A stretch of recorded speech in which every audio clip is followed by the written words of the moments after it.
Welcome to Weirdly True History, where the strangest and most unbelievable moments from the past come alive in a calm, relaxed way. Whether you're here to fall asleep or just to enjoy a quiet moment with some weird history, you're in the right place. We're diving into a story that sounds almost too ridiculous to be true. How could a single pig almost cause a war between two of the world's biggest powers? It sounds like a joke, doesn't it? But this strange event happened. The United States and Britain, two countries with enormous armies and powerful ships, were almost ready to go to war over a farm animal. One hungry pig, one angry farmer, and a mistake that spiraled completely out of control. So sit back, relax, and stay with me as we explore this bizarre and forgotten piece of history, the story of the Pig War. When we think about wars, we usually imagine two sides full of anger, greed, or the hunger for more land, resources, or power. But sometimes, history is far stranger than that. Before we get to the strange story of a pig causing international chaos, we first need to understand something important. The relationship between Britain and America in the 1800s was already tense. In fact, it was like two neighbors who used to be close friends, but then had a terrible fight. And now, they couldn't even agree on who owned what in their own neighborhood. Let's take a moment to go back to that time. It's the mid-1800s. The United States was still growing. Not yet the world power we know today, but hungry for land. Across the ocean, Britain still ruled an enormous empire, stretching across the globe, including parts of North America and Canada. These two nations had already fought each other before, in the American Revolutionary War, when America broke away from British control. And then again in the War of 1812, another conflict filled with bitterness, confusion, and bloodshed. The wounds of these wars were still fresh, especially for older politicians and military men on both sides. So by the time the events of the Pig War were about to happen, Britain and the United States were like two people forced to live next door to each other, pretending to be polite, but full of quiet resentment. But here's where things get weird. Between the mainland of the United States and Vancouver Island, which was British territory, there was a small group of islands called the San Juan Islands. These islands were beautiful, quiet, full of forests, hills, and coastal views. But most importantly, they sat right in between British and American territory. Both countries wanted control over them. Both countries thought they owned them, and both countries were willing to argue over every single square inch. Imagine two neighbors arguing over who owns the patch of grass at the edge of their driveways. Now, instead of grass, imagine it's a valuable piece of land sitting between two powerful countries, both with armies and warships. And because of a badly written treaty, it wasn't even clear who was right. The Treaty of Oregon, signed in 1846, was supposed to help settle this dispute by saying that the border would go through the middle of the channel separating the mainland from Vancouver Island. Great, except there were two channels. One was closer to America, the other closer to British land. Both sides argued they were right, and nobody could seem to settle the matter. So now, the scene was set. Tension between two powerful nations, an unclear, disputed border. Military leaders on both sides didn't fully trust each other, and a quiet island full of farms, sheep, settlers, and one particular pig that was about to walk right into history. It's strange to think that something as small as one farm animal could tip a situation like this into something dangerous. But history is often made up of exactly these kinds of accidents.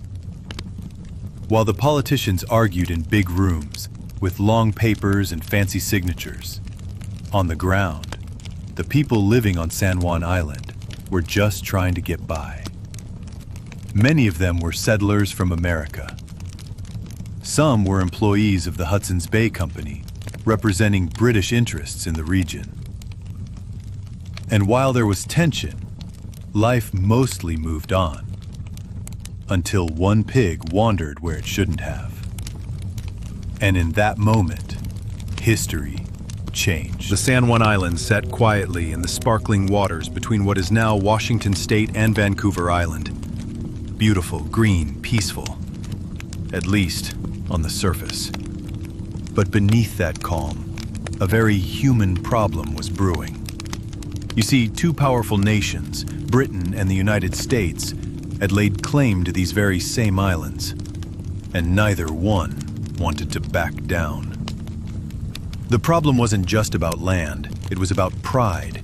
For the Americans, owning the San Juan Islands meant showing the British that they were strong, capable, and unwilling to bow to old imperial powers. For the British, the islands were part of protecting their interests in Canada, defending their trade routes, and maintaining their reputation as the world's greatest empire at the time. This wasn't just a disagreement about borders. It was a quiet, simmering competition of ego, national identity, and the leftovers of old grudges. But the truth is, most people living on the islands didn't care about empires or international politics. They cared about their farms. They cared about their families. They cared about planting crops in spring, harvesting in fall, and hoping that the winters weren't too harsh. And yet these quiet people were about to get caught in the middle of something much bigger than themselves. Now, here's where things get especially strange. Because of the badly worded Treaty of Oregon, both American and British settlers began living on San Juan Island at the same time. Neither side had been told to leave, and neither side wanted to admit they didn't belong. So imagine this. On one side of the island, you had American farmers building homes, clearing fields, raising pigs, chickens, and sheep. On the other side, you had the Hudson's Bay Company, representing Britain's interests, managing a large sheep farm run by British employees. Two groups of settlers, two sets of flags, two completely different ideas about who was actually in charge here. But still, for a while, things stayed mostly peaceful. The Americans went about their work.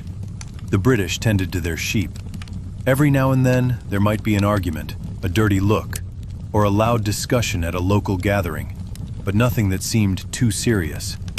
After all, most people were too busy surviving to worry about what some far-off governments were doing. And that's probably how things would have stayed, if not for one pig. Yes, a pig. It wasn't a special pig. It wasn't a royal pig, or a prize-winning pig at a local fair. It was just a hungry pig, doing what pigs do best, looking for something tasty to eat. But this particular pig belonged to an Irishman named Charles Griffin, who worked for the Hudson's Bay Company. Griffin kept several pigs, and this one pig, in particular, had a habit of wandering off the British farm and into the garden of an American settler named Lyman Cutler. Now, Lyman Cutler was just a regular guy. He wasn't a soldier. He wasn't a politician. He was a farmer trying to make a life for himself on what he believed was American land. He grew potatoes among other things, and unfortunately for him, this particular pig loved potatoes. Time and time again, the pig would escape, wander into Cutler's garden, and happily help itself to his crops. At first, Cutler did what any reasonable neighbor would do. He politely complained to Griffin. He probably said something like, "Hey, your pig's been in my garden again. Could you please do something about it?" But pigs don't follow orders. And this pig certainly didn't care about international politics. It kept coming back. And after dealing with the ruined potatoes one too many times, Cutler snapped. One day, he grabbed his rifle, waited for the pig to appear again, and shot it, a single gunshot. One pig, dead. One garden, avenged. It seems ridiculous, doesn't it? One hungry pig, one frustrated farmer, one angry neighbor. But that's not how things worked here. When Griffin found out that one of his pigs had been killed, he was furious. And when you've got two nations already standing on thin ice, small things like pigs can suddenly feel enormous. Griffin demanded that Cutler pay him $100 in damages, an enormous sum for a pig at that time. Cutler refused. He didn't think he should have to pay for a pig that had been destroying his property. What started as a neighborly dispute was about to explode into an international incident. Why? Because the background of this pig problem was that larger tension between two powerful nations. British officials started talking about arresting Cutler. American settlers began whispering that the British were trying to control their land, and soon enough, military commanders on both sides would hear about the pig and respond the way military commanders often do, with force. So now, a dead pig wasn't just a dead pig. It was about national honor. It was about territory. It was about showing strength. And neither side was ready to be the first to blink. It's strange how history works sometimes. Empires rise and fall because of kings, queens, armies, and battles. But sometimes, it only takes a single, stubborn pig eating the wrong man's potatoes to set the whole thing on fire. By now, what started as a simple argument between neighbors was starting to feel heavier. The British wanted payment, the Americans were refusing, and a quiet island suddenly didn't feel so peaceful anymore. But before things truly spiraled into an international mess, it all came down to one shot. One moment that would take this from a personal dispute into something political. And it began just like any normal day. The sun was just rising over the misty hills of San Juan Island. The fields were still wet with dew, and birds were calling softly from the trees. And somewhere out in the quiet morning came the familiar sound of soft grunting. It was the pig, again, rooting around in Lyman Cutler's potato patch. Now, Lyman wasn't a violent man by nature. He was a farmer. He knew what hard work was. He knew what it meant to build a life from nothing with his own two hands. But on that particular morning, something in him broke. Imagine working all season to grow enough food to last your family through the winter. Imagine dealing with hunger, sickness, unpredictable weather, broken tools, bad luck, and then, day after day, this pig just keeps coming back. Digging up all that hard work, treating your survival like it was just one big snack. So, standing there in his worn clothes, boots damp with early morning dew, Lyman Cutler raised his rifle, aimed at the fat little intruder, and fired. One sharp crack echoed across the still morning air. A puff of smoke drifted from the barrel of the gun, and that was it. The pig lay still in the dirt, surrounded by half-eaten potato plants. For a brief moment, it must have felt satisfying. Finally, an end to the constant frustration. But almost immediately, Cutler realized what he had done. Not just killed a pig. He had opened a door that couldn't be closed. The pig's owner, Charles Griffin, soon arrived at the scene, furious. The way Griffin saw it, this wasn't just about potatoes anymore. This was about respect. This was about British property being destroyed by an American. And Griffin wanted compensation. Specifically, $100 worth of compensation. For perspective, $100 in the 1850s was a fortune. It was more money than most settlers could afford to pay. Cutler, not willing to hand over that kind of money for a troublesome pig, offered much less. Some sources say $10. Others say maybe he just refused altogether. Either way, it wasn't enough. What should have been a local argument between two neighbors was suddenly dragged into the bigger world of British law and American pride. But here's where it gets even stranger. And in the British mind, that made sense. Cutler had destroyed the property of a British citizen. British laws should apply, right? But over on the American side of things, it looked very different. To them, this wasn't just about a pig. It was about British overreach. It was about British authority trying to punish an American citizen for what Americans believed was their land. The settlers started sending letters to the U.S. military stationed nearby. They described the situation with growing alarm.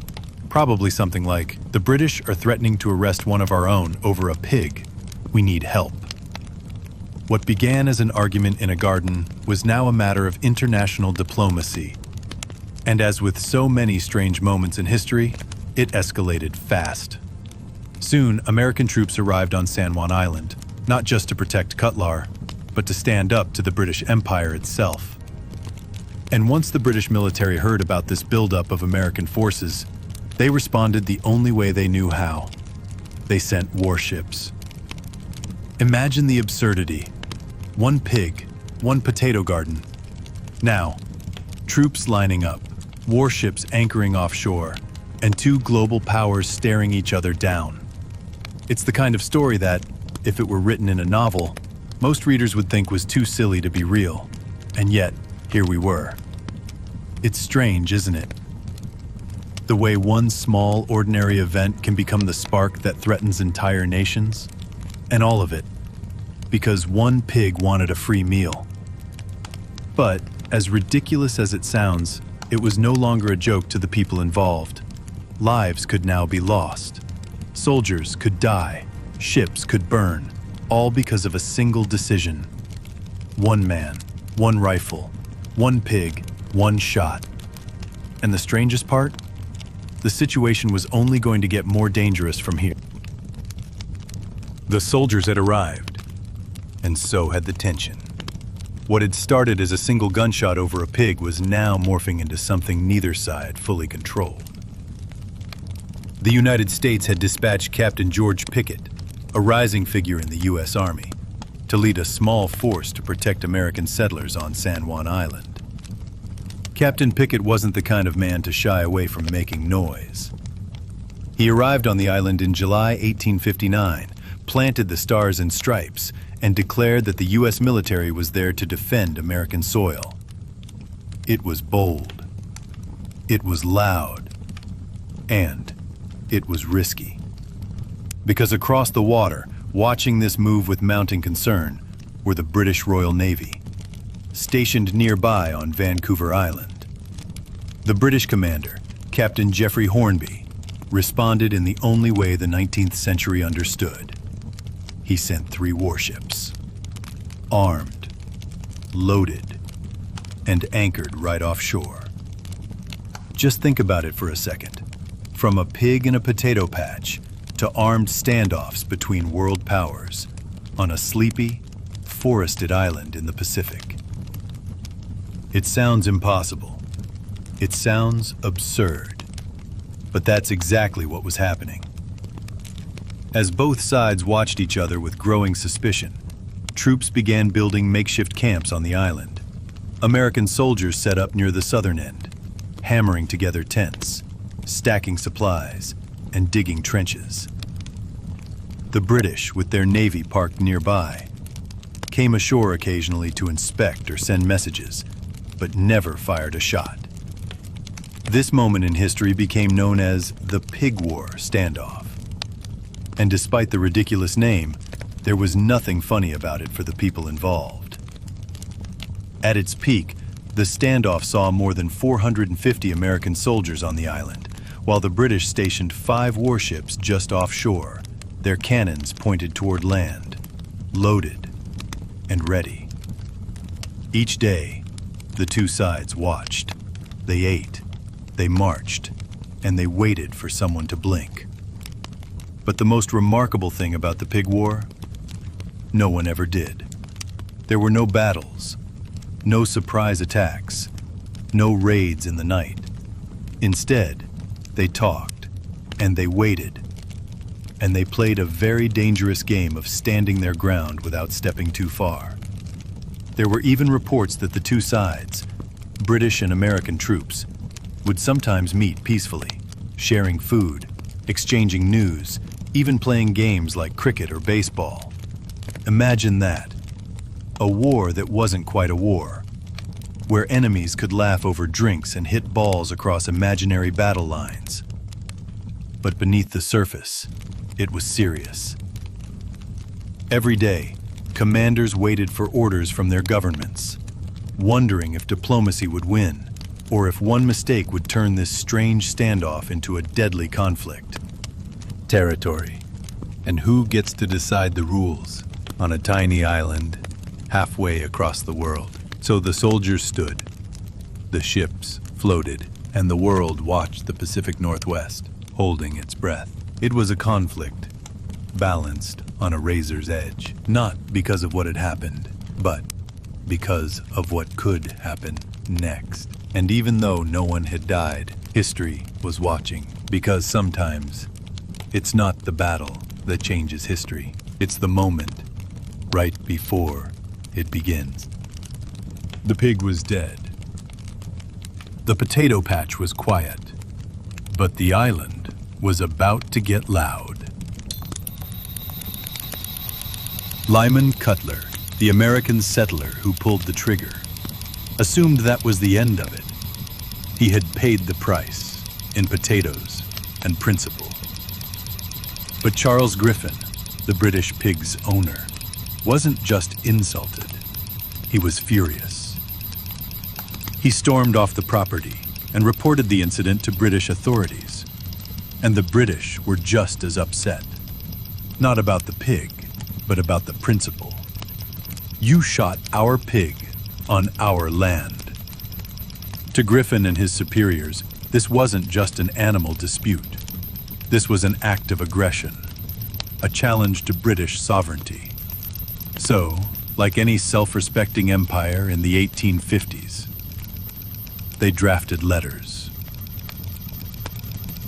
A flurry of official correspondence began to fly across the island, across the strait, and eventually across the ocean. British authorities demanded justice.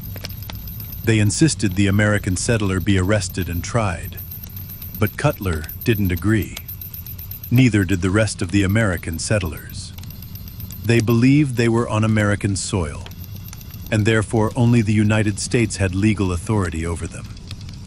The island, they argued, had been part of a vague territorial agreement since the Oregon Treaty of 1846, which left the boundary in the San Juan Islands, well, undefined. If the treaty didn't settle it, they said, why should your laws apply here? The situation became a legal gray zone, and both sides clung to their own maps, their own interpretations of the boundary, and their own sense of justice. So when British officials threatened to arrest Cutler, the American settlers panicked. They feared a British invasion, or worse, that the Royal Navy stationed nearby on Vancouver Island would send Marines to make an example of him. And so, what did the settlers do? They called for protection. Letters were sent from San Juan to mainland Washington Territory, begging the U.S. Army to intervene and defend their rights as American citizens. We're being bullied, they wrote. We need soldiers, now. And incredibly, Washington agreed. Just like that, what began with a pig became a matter for the military. U.S. Army officials, already wary of British expansion in the region, saw this not as a petty dispute, but as an opportunity to draw a line in the dirt, or rather, on the map. They dispatched Captain George Pickett, a confident and ambitious officer, to travel to San Juan Island and assess the situation. If necessary, he was authorized to bring troops. And so, a new chapter began. But this wasn't just a response to one dead animal. This was about control, sovereignty, and the uneasy relationship between two nations who still didn't fully trust each other, not even after decades of peace. Across the sea, British officials were doing the exact same thing. Word reached Governor James Douglas in Victoria, British Columbia, and he too saw the pig incident as a potential land grab by the Americans. He responded by calling in the Royal Navy. It's strange to think about now, but while diplomats were still writing letters, warships were already being prepped. And the people of San Juan Island? They were simply trying to farm, survive, and sleep through the noise of an argument far too big for one small island. So, constewers are designed because farms into lisms, being the morments that your lives were weighed and beyond, to lives or money from many years ago. So let's pause for a moment. Imagine being there, a peaceful settler. One day, your neighbor shoots a pig. The next, your home is at the center of a dispute between empires. Ships on the horizon, soldiers packing supplies, maps, flags, and muskets, all because of one bad morning in a potato patch. And while no one knew it yet, the pig war was officially underway. Not with blood, not with bombs, but with a flurry of letters, a rising tide of nationalism, and the long shadow of two superpowers staring each other down. And so, a new chapter began. But this wasn't just a response to one dead animal. This was about control, sovereignty, and the uneasy relationship between two nations who still didn't fully trust each other, not even after decades of peace. Across the sea, British officials were doing the exact same thing. Word reached Governor James Douglas in Victoria, British Columbia, and he too saw the pig incident as a potential land grab by the Americans. He responded by calling in the Royal Navy. It's strange to think about now, but while diplomats were still writing letters, warships were already being prepped. And the people of San Juan Island? They were simply trying to farm, survive, and sleep through the noise of an argument far too big for one small island. So let's pause for a moment. Imagine being there, a peaceful settler. One day, your neighbor shoots a pig. The next, your home is at the center of a dispute between empires. Ships on the horizon, soldiers packing supplies, maps, flags, and muskets, all because of one bad morning in a potato patch. And while no one knew it yet, the pig war was officially underway. Not with blood, not with bombs, but with a flurry of letters, a rising tide of nationalism, and the long shadow of two superpowers staring each other down. Back on the island, the American soldiers were ill-equipped. They built their camp quickly, using whatever they could find. Tents sagged, supplies ran low, and though Pickett remained proud and defiant, many of his men were nervous. They had signed up to protect the frontier, not to become pawns in a global chess game. On the British side, the Navy's presence was intimidating, but they hadn't landed troops yet. Governor Douglas wanted to. He requested permission to land Royal Marines and arrest Pickett and his men, but the British admiral refused. He feared that even one wrong move could ignite war, and in his words, "It's not worth it. This island, this pig, this argument, it's not worth a war."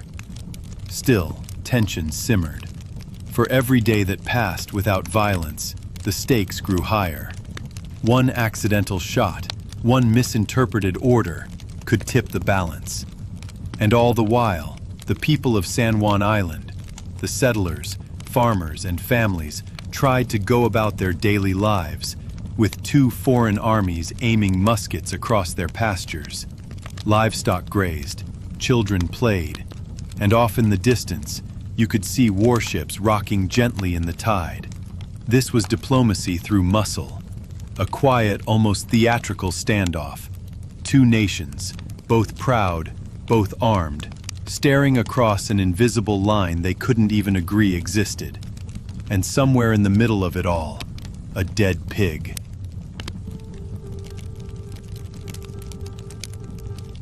By mid-August 1859, the island no longer felt like farmland. It felt like a battlefield, waiting for the first shot. Captain Pickett and his 60 men stood proudly by the American flag, their tents rustling in the coastal wind. But across the water, the Royal Navy's ships still sat like sleeping giants. Cannons aimed, crews on alert. It was no longer just a standoff. It was becoming a test, of nerves, of pride, and of two empires. Back in Washington, D.C., U.S. officials were alarmed. This wasn't some forgotten frontier dispute anymore. It was front-page news. American newspapers screamed, "British ships threaten American soil. War on the horizon, all over a pig." And so, the U.S. government acted. They sent in General Winfield Scott, the highest-ranking officer in the United States Army. A legendary figure, Scott had led troops in the War of 1812, the Mexican-American War, and was now, at nearly 73 years old, America's calmest military mind. His mission? To stop a war from starting.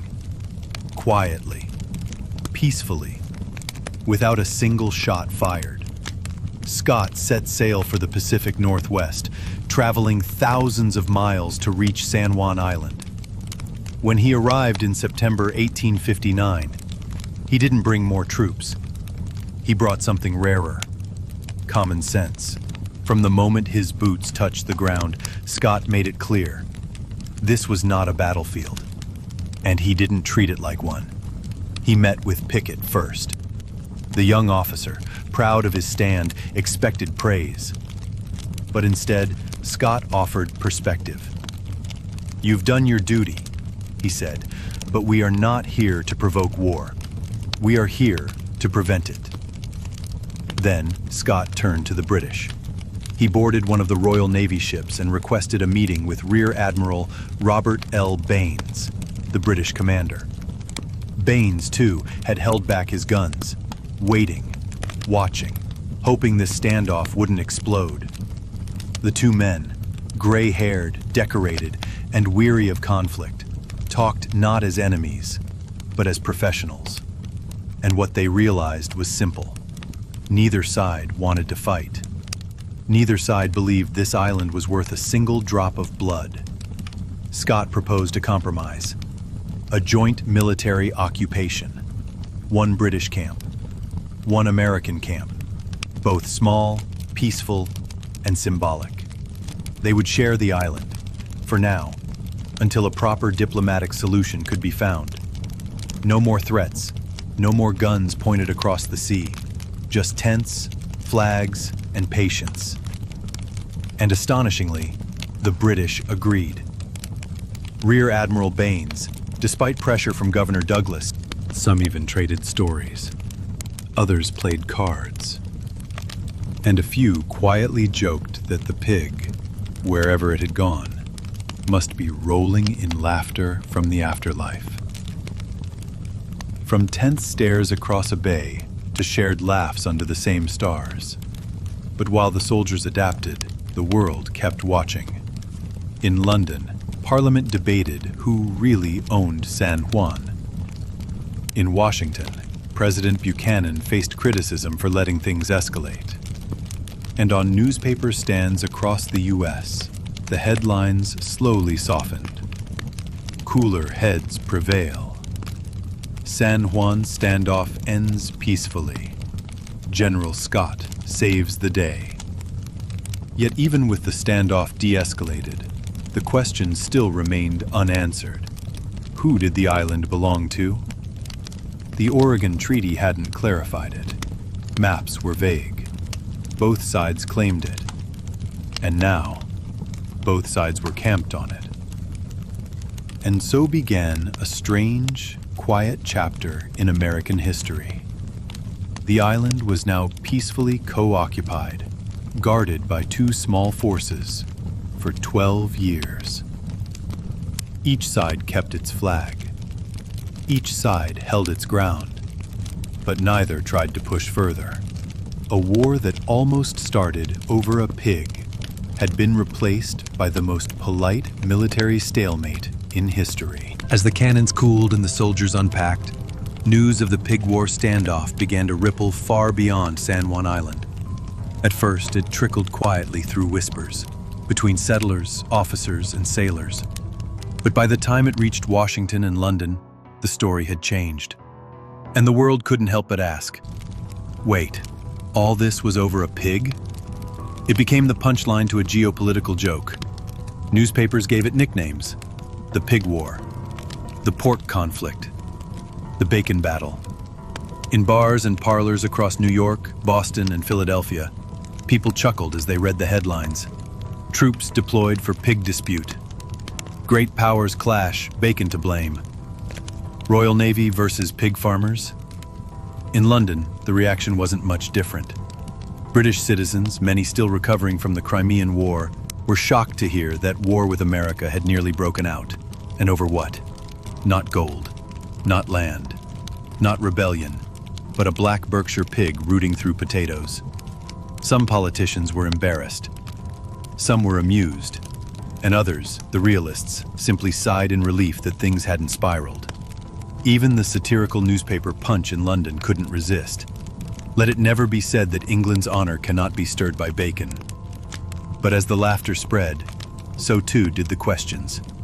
How had two great nations, each with powerful armies, navies, and diplomats, come within hours of battle?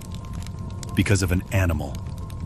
Across drawing rooms and government halls, the absurdity gave way to a quiet kind of horror.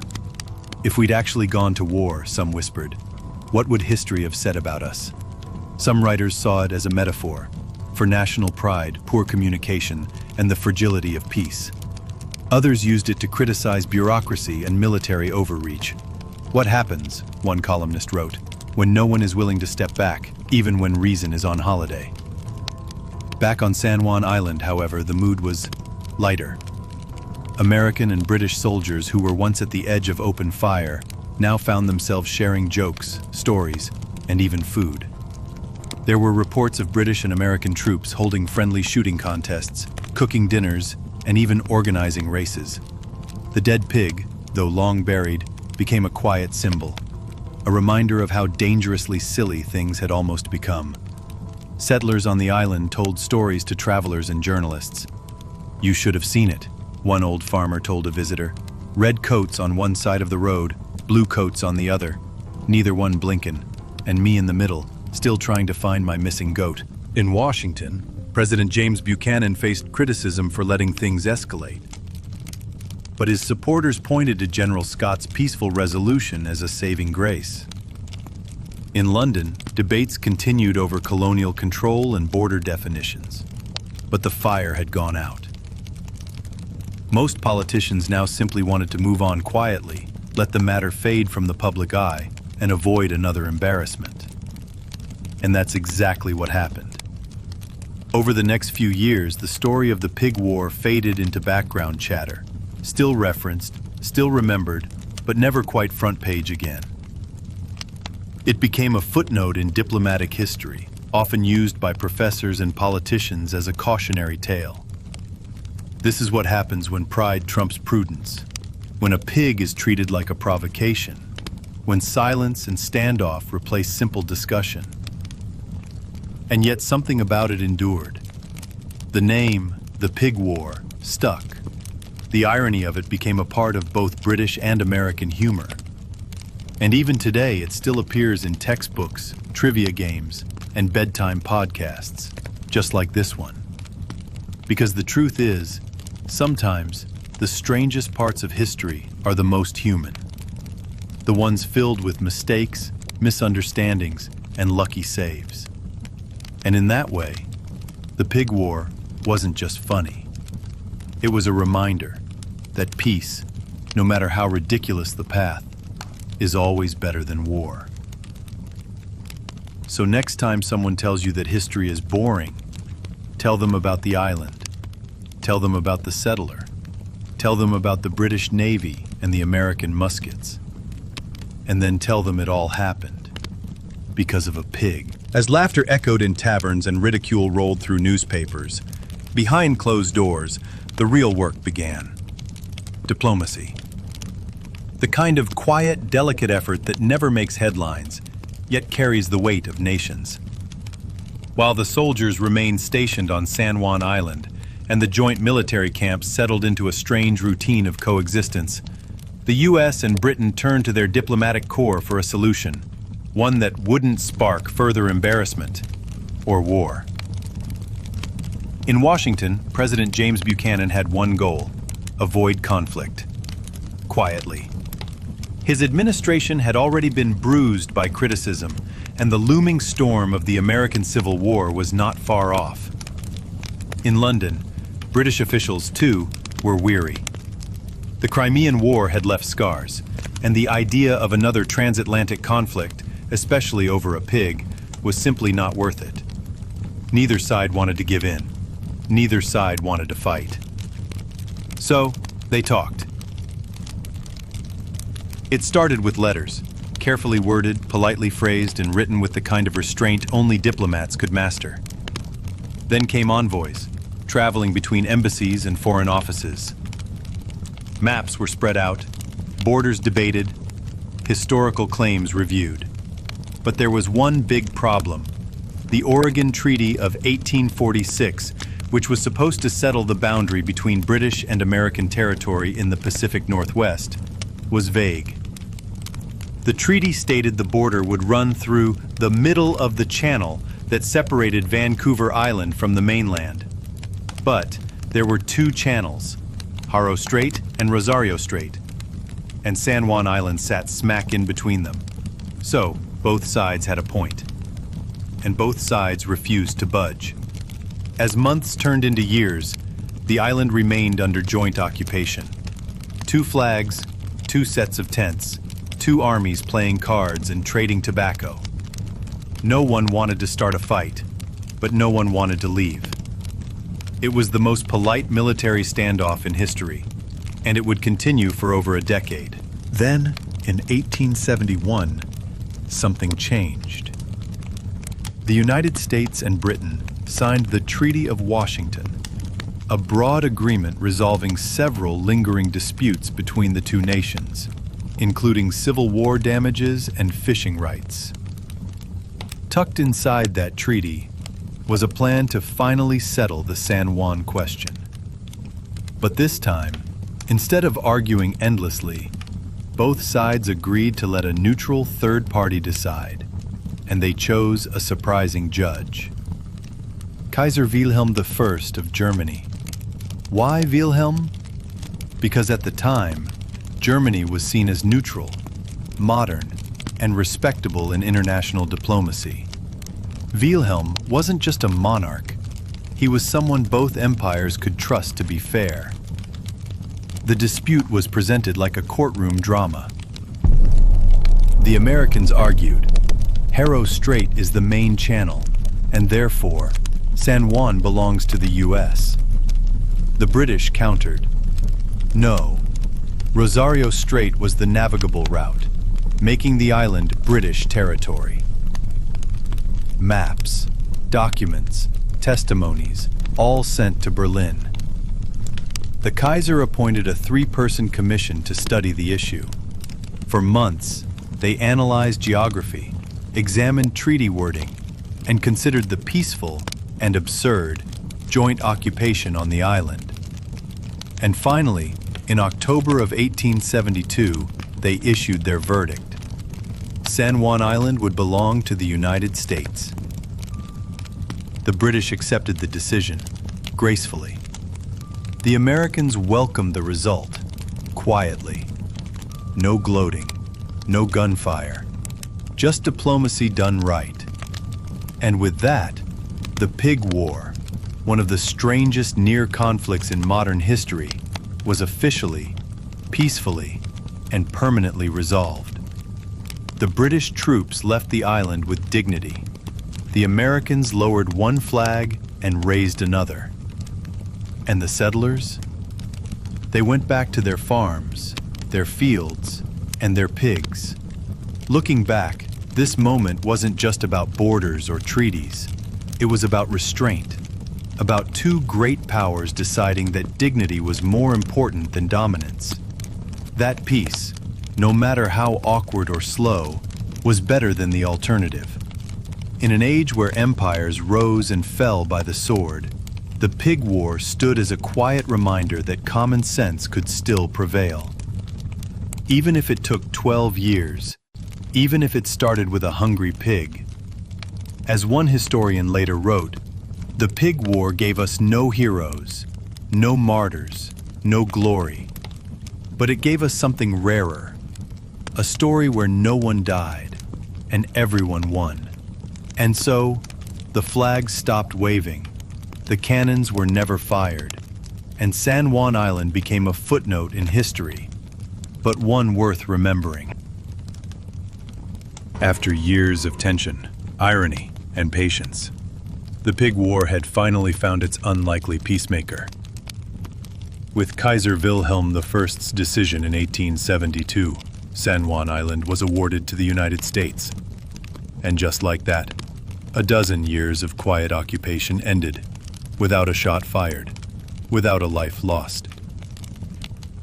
But to fully understand what made this resolution so powerful, you have to look at what it meant, not just to the soldiers or the settlers, but to the idea of diplomacy itself. The final arbitration awarded all of San Juan Island to the United States, based on the interpretation that the Haro Strait was the correct boundary channel under the 1846 Oregon Treaty. The British gracefully accepted the decision, a move that helped preserve peaceful relations between the two powers. There was no protest, no last-minute threats, no wounded pride. Instead, the British Royal Marines, who had quietly camped on the island for 12 years, held a small ceremony, lowered their Union Jack, and sailed away with dignity. It was a powerful moment, understated, yet deeply symbolic. For the Americans stationed on the island, it meant planting a flag on soil they had long claimed. For the British, it was the end of a polite stand, and the start of a peaceful future. But more importantly, it was a sign that international law had prevailed, that even two major powers, bitter rivals at times, could trust a third nation to resolve their dispute. This wasn't just about an island. It was about the precedent it set, that borders could be settled through reason, that history could shift through quills, not cannons. The resolution of the Pig War was just one part of a larger diplomatic wave. The Treaty of Washington, signed in 1871, helped resolve war reparations from the American Civil War, Canadian and American fishing rights, maritime boundaries, and of course, the San Juan boundary dispute. It was a moment of maturity for two nations, often caught between friendship and rivalry. The Pig War may have been humorous in hindsight, but its ending was deeply serious and profoundly effective. It showed the world that even the silliest of disputes could lead to the most meaningful diplomatic reforms. Today, the San Juan Islands are a peaceful place. The grassy hills where soldiers once camped now host tourists, hikers, and historians. The barracks and cannons are part of the San Juan Island National Historical Park, preserved as a tribute to an almost war that never became one. Visitors walk the same paths trodden by British Marines and American infantrymen. They see the flagpole where the Union Jack was respectfully lowered. They stop at plaques that tell the story, calmly, clearly, and honestly. And, at the center of it all, is a simple reminder. A single pig nearly started a war, but wisdom. To be a settler, once surrounded by soldiers, now surrounded by peace. To be a soldier, once eyeing enemy tents, now shaking hands with those you nearly fired upon. To be a diplomat, reading the news, knowing your quiet efforts had worked. There were no medals, no war songs, no national holidays. Just a strange, funny, beautiful chapter in history, closed with a signature, not a sword. The final settlement of the San Juan boundary had more than just local consequences. It helped strengthen British-American relations, establish trust in international arbitration, reinforce the idea that disputes don't have to end in violence. Later, other conflicts, even much larger ones, would cite the Pig War and its resolution as a case study in what diplomacy could accomplish when given a chance. It also quietly influenced the growing field of international law, showing how third-party, neutral nations could be used to fairly mediate. And perhaps most poetically, it taught future leaders that sometimes the most dangerous thing in a standoff isn't weapons, but pride. The Pig War had no heroes, no battles, no death toll, but it had lessons. And perhaps, in its quietest moments, around the fires of joint camps, or in the ink of calmly written letters, it taught us something louder than any cannon ever could. That peace is always a choice. That dignity doesn't require dominance. That nations can rise above rivalry, even when the spark is something as small as a pig. And so, San Juan Island became American. But more importantly, it became a symbol of restraint, of maturity, of choosing peace, when war would have been much easier. When most people think of war, they picture devastation, explosions, loss, conflict etched in stone and memory. But not this one. The Pig War left no battlefields, no graves, no tragic songs. Just stories, quiet ones, almost forgotten, yet rich with meaning. So what is the legacy of a war where no one died? And the only casualty was a pig. Surprisingly, it's more powerful than you might think. Because the Pig War didn't just settle a border. It rewrote the script on how two nations could choose peace over pride, even when tensions were high. One of the most significant impacts of the Pig War was what it taught the world about international arbitration.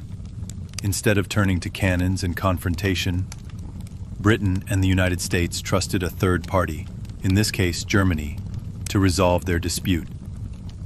It worked. The peaceful solution proved that neutral mediation could succeed, even in cases of heated territorial conflict.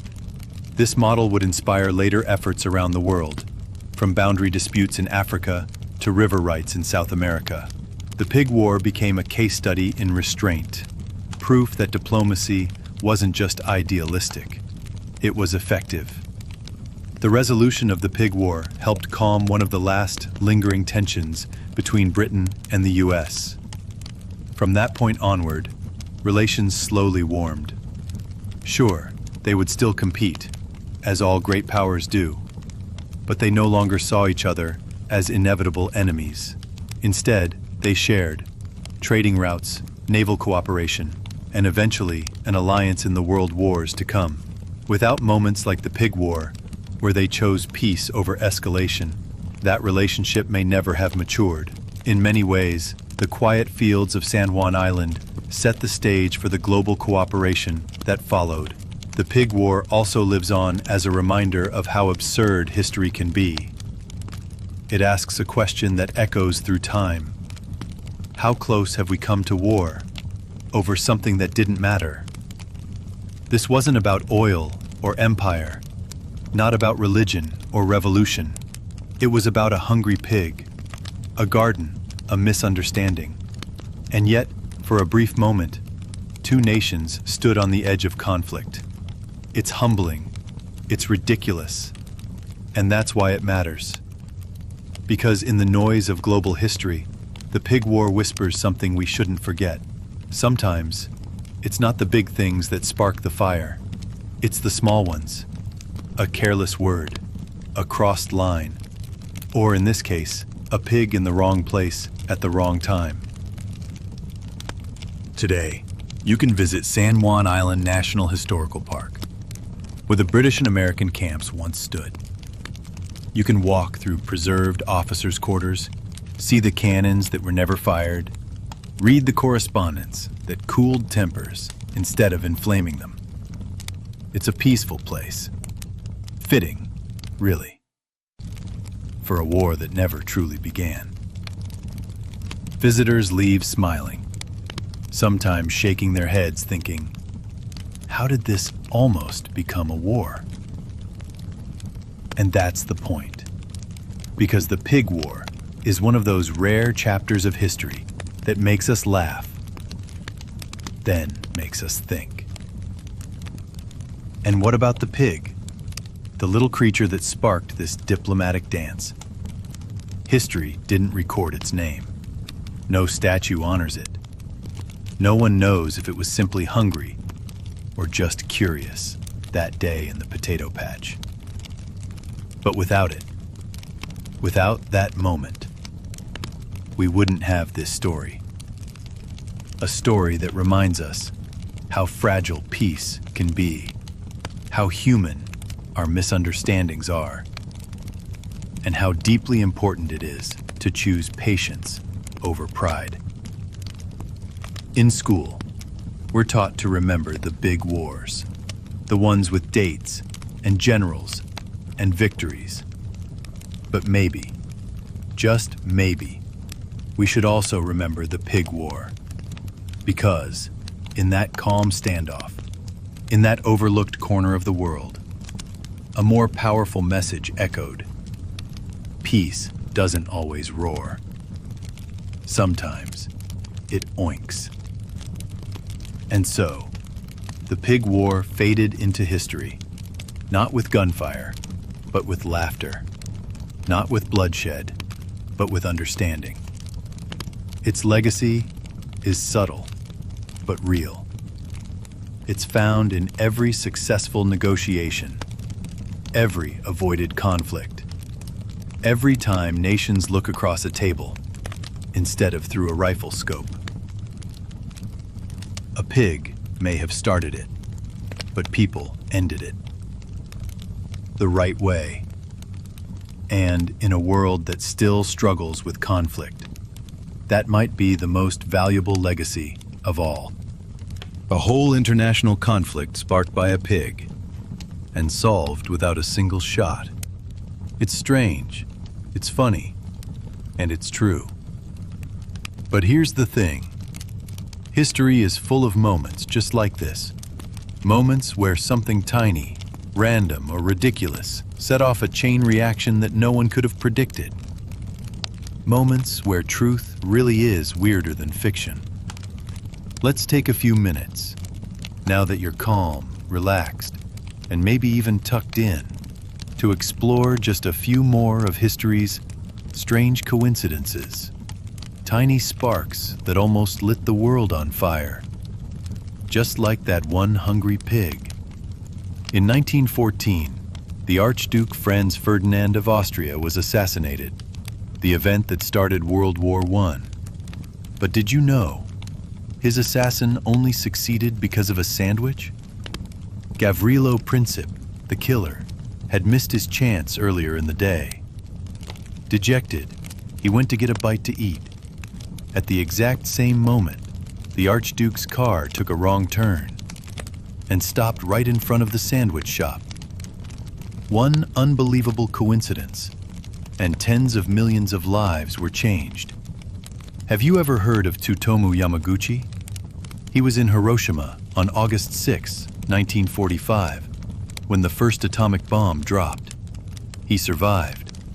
In shock, he returned home to Nagasaki, where the second bomb fell just 3 days later. He survived that too. The odds of living through both atomic bombings? Astronomical. Yet Yamaguchi lived to old age and later became a peace advocate. In 1898, a novelist named Morgan Robertson wrote a book called Futility, or The Wreck of the Titan. It told the story of a massive luxury ship called the Titan, which hit an iceberg in the North Atlantic and sank. The ship was described as unsinkable. It didn't have enough lifeboats. It hit the iceberg on an April night. Sound familiar? That was 14 years before the Titanic disaster, and yet the details are eerily similar. Was it prophecy, coincidence, or just a strange echo in time? These stories, and so many others, remind us that history isn't just battles and speeches. It's made of humans. With strange luck, flawed plans, and odd moments that spiral out of control. A pig, a sandwich, a typo in a treaty. A dream someone turned into a book that came true. These are the cracks in the armor of time. The little stories that show us how fragile and unpredictable history really is. So tonight, or today, as you finish this story, let it sit with you. Let the strange calm of the pig war remind you that not everything in life needs to end in chaos. Sometimes we get lucky. Sometimes we choose peace. Sometimes the pig lives on in memory, not because it caused destruction, but because it didn't. And if you enjoyed this strange little journey through history, you're in the right place.